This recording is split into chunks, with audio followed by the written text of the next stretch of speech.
Dalil itu pun bisa diterima secara rasional, tapi kita harus ingat antara adal dan madlul, antara indikator dan indicatednya itu sifatnya hanya kebiasaan. Teman, ini dari Aristoteles mungkin 350 tahun sebelum Nabi Isa, semono cerdase. 350 tahun sebelum Nabi Isa lahir loh, semono cerdase mikir Aristoteles. Iya, jadi artinya bahwa di samping sejarah terminologi, ya saya juga mempelajari sejarah perkembangan pemikiran manusia. Disitulah bedanya orang cerdas pembawaan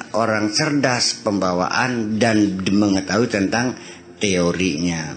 Sama orang main catur, bisa alami, bisa berdasarkan pendidikan. Bedanya ketika kalah, yang alami mah nggak tahu pada langkah keberapa Anda jadi kalah, empuh. Tapi kalau yang berdasarkan teori, dia tahu pada langkah yang keempat, yaitu ketika kuda Anda berbelok ke kanan, membuka jalan, peluncur wusuh, masuk ngantem. Seperti itulah kira-kira. Jadi artinya bahwa berpikir sistematis seperti itu, dan sampai saat ini ya saya alhamdulillah tidak pernah meniru cara berpikir siapapun. Karena saya mencoba ingin punya identitas sendiri. Inilah saya, apapun tuduhan orang, apakah saya orang berpikir liar, ya nggak ada urusan. Apakah pikiran saya seperti Mu'tazilah, ya macam-macam orang menilai, nggak ada urusan. Cuma saya adalah saya, aku adalah aku. Inilah cara saya berpikir. Karena tidak mungkin saya harus meniru pikiran orang lain. Kalau orang masih menirukan orang lain, itu artinya orang tidak punya percaya diri. Dia tidak tahu potensi yang dimilikinya, yang perlu untuk dikembangkan. Jadi selamanya ya dia hanya sebagai plagiator ya, plagiator. Cara pidato, menjiplak kalangan orang, dan sebagainya. Kan nggak lucu kalau ada orang berpidato dengan gayanya Zainuddin MC. Ya kan begitu? Ya iya. Dan pada beberapa hari yang lalu saya diundang oleh STID, Sekolah Tinggi Ilmu Dakwah di Babakan dalam rangka mengenang Gus Dur.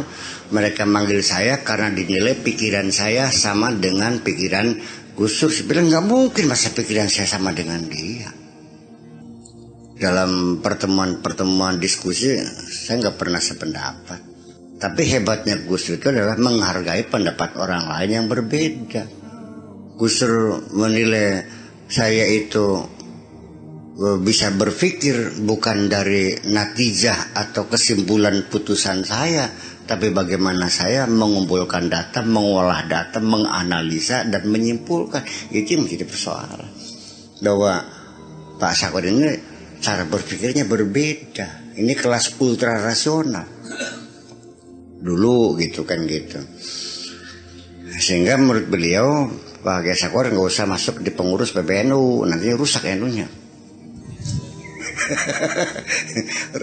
Jadi draft yang dibuat oleh formatur untuk itu ya ditolak, saya nggak masukkan. Itu juga di luar sepengetahuan saya. Tetapi di akhir hayatnya beliau juga akhirnya mengakui bahwa ya konon katanya di depan mahasiswa dalam acara, saya nggak tahu, cuma ada yang cerita bahwa di Indonesia ini ada dua orang yang bisa berpikir cerdas tuh. Satu Nurul Khalis Majid, kedua Pak Kiai Sakur Yasin, ketiga Quraisy Shihab. Kata Gus Dur. Ya mungkin intelektual muslim mungkin ya, di kalangan intelektual muslim. Tapi kata beliau, kata Gus Dur,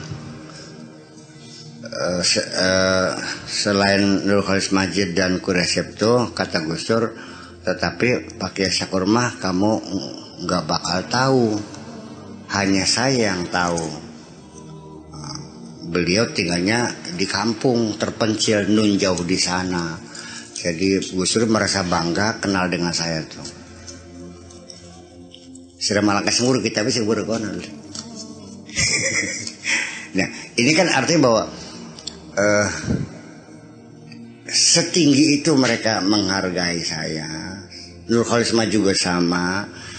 Pesan sama teman-teman sejak dulu, sejak tahun 90-an Nur Kholisma sudah pesan. Seminar, kongres, konferensi, apapun kajian yang kamu bikin, tolong libatkan Pak Sakurni, karena dia punya ilmu yang kamu tidak memiliki. Nah, itu dari dulu. Penghargaan dari mereka kepada saya terima. Termasuk juga penghinaan dan tidak ada pengakuan dari yang ada di sekitar saya. Ya, kader buyan apa ya sih? Belum bisa apa-apa kan. Artinya dari penilaian yang menihilkan sama sekali, dari yang menyanjung setinggi-tingginya, bagi saya adalah sama.